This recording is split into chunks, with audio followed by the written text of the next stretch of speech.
The story begins with the death that shook both allies and enemies alike. On the battlefield, where victory was uncertain and every heartbeat carried the weight of survival, the fall of a warrior often meant more than the loss of a single life. In this case, the fallen was not just any fighter but a man whose presence had embodied the courage and spirit of his people. His name had already become a rallying cry, his deeds woven into campfire tales, and his defiance a symbol of resistance against the invaders who pressed upon their lands. When such a figure was struck down, it could have broken morale, leaving his companions in despair. Instead, it ignited something else, an ancient ritual designed to transform grief into fury and terror. Those who looked on from the opposing camp saw not weakness, but a people willing to make death itself into a weapon. To understand the sheer force of this moment, one must first picture the scene. The battlefield was still, yet tension hung thick, as though the very earth trembled at what was about to happen. His comrades carried his body with reverence, not hiding it from enemy eyes but placing it where it would be seen by all. There was no shame in their loss, no attempt to cloak their mourning in secrecy. Instead, it became a display of defiance. Drums began to sound, slow and heavy, echoing like thunder across the valley. Fires were kindled, their smoke curling upward as though sending a message to the gods above. To the invaders, who expected their enemy to retreat in sorrow, the sight was unsettling. What kind of people celebrated death in such a way?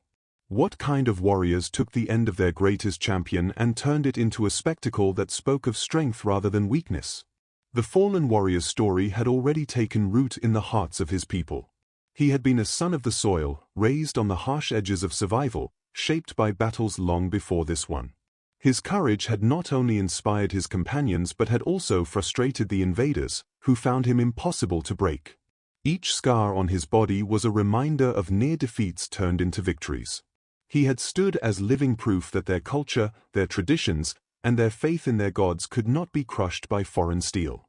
Now in death, he became something greater, a symbol not bound by flesh but by ritual. His people believed that the way one was sent into the afterlife could determine how their spirit lingered in this world, and so they prepared his passage not only as a farewell but as a declaration of war. Chants filled the air, voices rising and falling like waves, the sound carrying across the battlefield to the ears of the enemy. To the invaders, these chants were incomprehensible, but their rhythm was primal, stirring something instinctive, fear. They saw warriors painting their bodies with ash and blood, standing in formation not as mourners but as participants in something that seemed closer to magic than to simple ceremony. Flames licked higher, illuminating faces hardened with resolve, eyes glinting with a fire that mirrored the pyre itself. The body of the warrior was raised high, not hidden away, and every gesture was designed to be seen by enemy eyes. This was no private farewell. It was theater, carefully constructed to strike terror into hearts that thought themselves hardened by war. For the invaders, the scene was more than unsettling. Many had come believing that numbers and steel would crush the defenders quickly. Yet here they saw a people who treated death not as defeat but as fuel. Instead of demoralization, they witnessed a unity that only grew stronger in tragedy. Soldiers who should have been weeping stood proud, their chants echoing as if the fallen warrior's spirit spoke through them. To those watching, it felt as if the man had not died at all, but had instead been transformed into a presence larger than life, a force guiding the living toward vengeance. Fear crept into the hearts of those who thought themselves conquerors, for how could they triumph over an enemy that refused to see death as an end? The funeral became a turning point before a single blade was drawn again, planting seeds of doubt that would haunt the invaders long after the flames died down. He had not been born into glory but had carved his name into the memory of his people through a lifetime of struggle and defiance. From the earliest days, his life reflected the hardships of a land constantly under threat, where survival itself demanded strength. As a young man, he was known for fearlessness, stepping into skirmishes that others avoided, testing himself against rivals and earning respect not by lineage but by merit. His companions spoke of his endurance, of how he could march longer, fight harder, and recover faster than most. Yet it was not only his physical strength that set him apart, it was the sense of destiny he carried. Each battle he fought seemed to grow his legend, each wound endured another tale of resilience. By the time the invaders arrived in greater force, he had already become a figure larger than life, a rallying point for the common warrior and a thorn in the side of foreign ambitions. To his people, he symbolized more than courage. He embodied their code of honor, their traditions, and the belief that no matter how overwhelming the odds, they could not bow to outsiders. Around the fires at night, stories of his deeds were retold to younger fighters, reminding them that bravery was not the absence of fear but the act of standing firm despite it. When he strode into battle, men followed with faith not only in his sword but in the spirit he represented. He was the living embodiment of unity, a reminder that their culture was not to be erased. Even the elders, who often counseled caution, spoke of him with reverence, seeing in him the echo of their ancestors' values. For the invaders, this was a problem not measured in numbers or tactics. They were fighting against a man who had become a living legend, and legends could not be killed as easily as men. When he finally fell, struck down after a fierce struggle, the loss was felt like a physical wound across the ranks of his people. Yet unlike armies that crumbled when leaders died, his companions refused to see it as defeat. His life had taught them that death was only another passage, another battlefield to conquer. Instead of despair, determination hardened in their eyes. If his life had been a rallying cry, his death would become something greater. The weight of his legacy demanded more than a quiet burial, it demanded a ritual that would proclaim his spirit unbroken. The invaders had expected panic or retreat, but what they saw instead was preparation for something none of them understood. This shift was crucial, for it revealed the heart of the defenders' strength, their ability to turn loss into resolve. The fallen warrior was not mourned in silence but elevated into myth in the very hour of his passing. His comrades spoke of him as if he still marched among them, as if his hand still guided their swords. They believed that to honor him properly was not only to grieve but to send a message to their gods and their enemies alike. Every detail of his life demanded that his death be transformed into a statement of power. It was not simply about memory, it was about weaponizing his story. The invaders, watching from across the field, did not yet realize what awaited them. They had killed a man, but in doing so, they had awakened a symbol. His life had already been legend, but his death was about to become something even more terrifying. The ritual began as the sun dipped low, painting the horizon with a crimson hue that seemed to mirror the blood already spilled in battle. Warriors gathered in silence at first, the weight of loss pressing upon them, but soon a steady rhythm of drums broke the stillness, each beat echoing like the pulse of a living heart. The body of the fallen hero was lifted high, carried not in secrecy but with deliberate display. His people wanted every eye, friend and foe alike, to witness what came next. The air grew heavy with smoke as fires were kindled, their flames rising defiantly into the evening sky. To the invaders, watching from their encampments, it was an unsettling spectacle. They had expected sorrow, perhaps chaos, but what they saw was order, ritual precision that turned grief into something far more dangerous. Torches flared and were thrust into the wood piled high around the warrior's bier.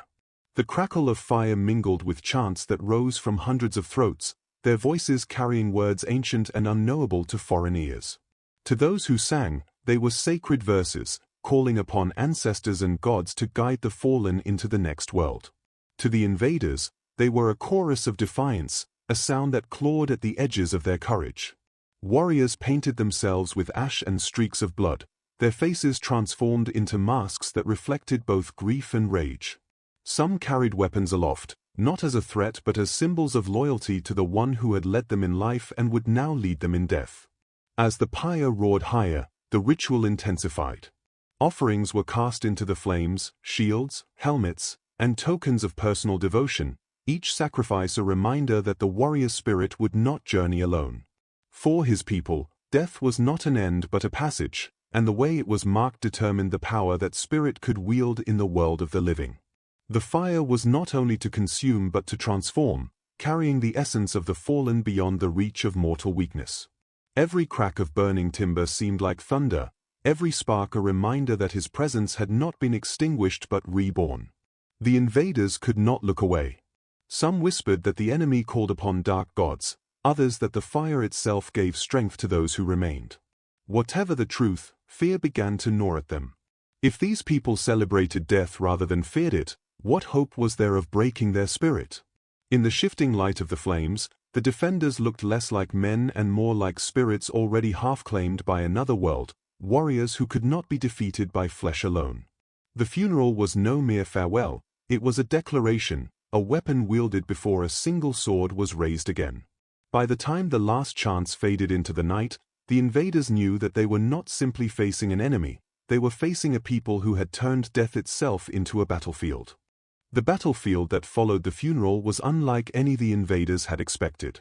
They had come with the advantage of numbers, with discipline drilled into them and strategies tested in countless campaigns. On paper, the outcome should have been certain. Yet the ritual had shifted something intangible, something no strategy could calculate. The defenders no longer fought as men fearing death but as warriors already consecrated by fire and song. Every step they took, every blow they struck, seemed to carry the spirit of the fallen hero, as if he marched among them unseen. Their chants, still echoing from the night before, lingered in the minds of the invaders. To fight such an enemy was to fight against shadows, flames, and memories that would not die. The clash began with a sudden ferocity. The defenders surged forward with cries that rattled even the most seasoned soldiers among the invaders. They did not advance in hesitation or wait for orders. Instead, they hurled themselves into combat with a terrifying energy. Shields locked together, spears braced, they met the enemy in a wall of determination. To the invaders, it was as if the funeral pyre itself had lit their blood aflame. They struck with precision, but behind every strike was a spiritual weight, a belief that their fallen warrior was watching, guiding, and demanding vengeance. The invaders, though skilled, felt that weight pressing on their nerves, their hands trembling at the thought of facing men who welcomed death as victory. Tactically, the defenders made use of every advantage the land offered. Narrow passes, hidden ditches, and sudden ambushes turned the terrain itself into an ally. What the invaders thought would be a straightforward engagement stretched into a nightmare of confusion. Groups of defenders appeared suddenly from wooded cover, striking with coordinated fury before vanishing again. Even when pushed back, they rallied with renewed force, chanting the name of the dead hero as though it were a battle cry. It became increasingly clear that the funeral had been more than ritual, it had been preparation, binding every warrior to a cause greater than survival. The invaders found their ranks faltering. Soldiers who had once marched with confidence now hesitated at the sight of painted faces and eyes burning with conviction. They began to doubt whether their strength of arms could truly prevail. Fear grew with every moment, not only of the enemy before them but of the unseen, the gods or spirits that seemed to linger behind the defenders. Some units broke, retreating in disarray, their officers struggling to hold them together. Others fought desperately, yet even in moments where they gained ground, they felt victory slipping away, stolen by the unshakable resolve of their opponents. By the time the battle reached its height, it was no longer about tactics or weapons but about spirit. The defenders fought as though death was no enemy, as though their funeral rites had already promised them immortality in story and song. The invaders, shaken and exhausted, began to realize that what had been kindled in flames the night before could not be extinguished on the field. The funeral had not ended with the pyre, it had carried over into every strike, every cry, every moment of resistance. And so the clash was remembered not only as a battle of swords and shields but as a confrontation where death itself became the most powerful weapon of all. The day after the funeral, the battlefield seemed charged with a force that neither side could fully explain. For the invaders, the memory of the pyre and the chanting still lingered, as though the smoke had sunk into their lungs and refused to leave. They expected the defenders to be weary, perhaps broken by the loss of a great warrior, yet what faced them was the opposite. The defenders had transformed their grief into resolve. Every fighter carried himself as if he bore not only his own life but the spirit of the fallen leader upon his shoulders. Their weapons gleamed, their eyes burned, and their voices carried a rhythm of determination that unsettled even the most disciplined enemy troops. The clash erupted with sudden violence. The defenders struck first, charging forward with a fury that seemed beyond human. They did not advance cautiously but with abandon, their cries piercing the air like the echo of the funeral chants that had shaken the night before. For them, this was not just another fight, it was vengeance wrapped in faith. The invaders, though organized and well-armed, found themselves rattled by the sheer intensity of the assault. Shields locked together, defenders pressed against their lines with relentless force, each strike falling as though fueled by something greater than muscle alone. Tactics emerged naturally from their zeal. The defenders used the landscape with mastery, luring enemy columns into uneven ground, striking with ambushes, and withdrawing only to attack again with renewed strength. The funeral had bound them together, turning individuals into a single will. Their fallen warrior's name was shouted as a battle cry, echoing across the valley, reminding the invaders that they were not fighting merely against flesh but against legend. Even when the defenders lost ground, they pushed back with tenacity, as though every step backward only deepened their resolve to reclaim it. For the invaders, the battle became a test of nerve more than of steel. Some fought with desperate intensity, but others faltered, unnerved by the defenders' refusal to break. Rumors whispered through their ranks that the spirit of the dead warrior had risen with his people, that their gods walked beside them, that death itself fought on their side. Officers tried to maintain order, shouting commands, striking at cowards, but the seed of fear had already taken root. Where discipline had once been their greatest strength, hesitation began to splinter their formations. As the fight dragged on, it became clear that the funeral had not ended with fire and chanting. It had carried into every swing of a sword, every cry for vengeance, every moment when defeat seemed possible but was turned aside by sheer will. By the time the sun dipped again, the invaders realized that they had walked into something greater than war. They had stepped into a struggle where death was not defeat but transformation, where the fallen warrior had not left the battlefield at all. His spirit lingered in every defender, and that presence turned the tide. What should have been an easy conquest had become a nightmare, and the invaders understood too late that no army could overcome a people who had made death their ally. The memory of that funeral and the battle that followed did not fade with the smoke of the pyre. For generations, it lingered in stories, shaping the way both allies and enemies thought of war. To the defenders, it was proof that even in loss there could be victory, that the death of one man could ignite the spirit of an entire people. His funeral became legend, retold not as the end of a warrior's journey but as the moment his spirit became inseparable from the destiny of his nation. The invaders, however, carried a different memory. They remembered the terror of facing an enemy who did not fear death, an enemy who turned mourning into strength and ritual into a weapon sharper than any blade. For them, the battle was a lesson in the limits of steel and strategy when confronted with belief and unity. What made the funeral so powerful was not only the spectacle itself but the transformation it caused. It reminded both sides that warfare was never just about numbers or weapons, it was about morale, about the stories men believed as they marched into combat. The defenders believed that their fallen hero had not left them, and in that belief, they became unstoppable. The invaders, in turn, began to believe in their own defeat long before swords had touched. That psychological shift proved decisive, showing how rituals, songs, and fire could wound as deeply as spear or sword. The funeral became more than a memory, it became a strategy, one that echoed across history in other cultures that weaponized death to terrify their foes. Yet the legacy stretched beyond tactics. It spoke to something universal in human nature, the need to give meaning to loss, to refuse the silence of death by filling it with ritual and defiance. The fallen warrior's people showed that grief could be turned into unity, that despair could be reforged into fire. This was their message to the world, that even when the body fails, the spirit can endure, and that spirit can change the course of history. The invaders had thought themselves powerful because they wielded superior arms, but they had miscalculated. They had not reckoned with a people who turned funerals into vows of vengeance, who saw every fallen comrade not as an end but as a beginning. In the centuries that followed, whispers of that day persisted, a reminder that death could inspire terror as much as life. To the victors of other battles, it was a cautionary tale, to the oppressed, it was inspiration. And to us, looking back, it is a reminder that war has never been fought on the battlefield alone. It is fought in the mind, in the heart, in the stories we tell about the living and the dead. That is the true legacy of the warrior's funeral that terrified invaders. It proved that even in death, one man could become an army.